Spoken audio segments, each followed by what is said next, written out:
இன்னைக்கு நம்ம எங்க வந்திருக்கோம் அப்படின்னு பார்த்தீங்கன்னா, இன்னைக்கு வந்து கூலி படத்துக்கு வந்திருக்கோம். கூலி படத்துக்கு ஃபர்ஸ்ட் ஷோக்கு வந்திருக்கோம். உண்மையிலேயே வந்து ஃபர்ஸ்ட் டே ஷோ வந்து வேற லெவலா இருக்கும்.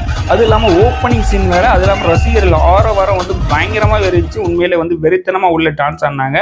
அதோட சேர்ந்து பார்த்து என்ஜாய் பண்ணலாம். ரஜினியோட இன்ட்ரோ சீன் வந்து வேற லெவலா இருந்துச்சு. அது இல்லாம படத்தோட வேகம் வந்து குறையாம கிட்டத்தட்ட 2.5 மணி நேரம் படம் போனதே தெரியல. ஒரு கமர்ஷியல் படமா இருந்துச்சு. படத்துக்கு படம் ஸ்டெப் பை ஸ்டெப்பா என்னென்ன நடக்குது அப்படிங்கிற மாதிரி ஒரு இன்ட்ரெஸ்டாவே படம் போய்கிட்டு இருந்துச்சு. படம் நல்லாவே இருந்துச்சு. என்ன ஒண்ணு, அதாவது லோகேஷ் கனகராஜ் படத்தை இல்லாத மாதிரி நெல்சன் படம் மாதிரியே இருந்துச்சு படம். அது இல்லாம நிறைய தெலுங்கு ஆக்டர் நாகார்ஜுனாலும் சரி, அது இல்லாம உபேந்திரானாலும் சரி, மலையாள ஆக்டர்னாலும் சரி, எல்லாமே உண்மையிலேயே நடிப்பு வந்து வேற லெவலா இருந்துச்சு. படத்தோட பிஜிஎம் வந்து உண்மையிலேயே வந்து சூப்பரா இருந்துச்சு. அனிருத் கடைசி வரைக்கும் பிஜிஎம் வந்து வெறித்தனமா வெளுத்து வாங்கிட்டாப்ல. அது இல்லாம ரஜினி வந்து 70 வயசு அப்படின்னு சொன்னா நம்புற மாதிரி இல்லைன்னா அவ்வளவு ஸ்டாங்கு, அவ்வளவு ஸ்டெப்ஸ், ஃபைட்ஸ் எல்லாமே வந்து செமையா இருந்துச்சு. கிளைமேக்ஸ்ல வந்து அமீர் கான் வந்து சும்மா செமையா வந்து இறங்குறாரு. பார்க்கறதுக்கே வந்து வேற லெவலா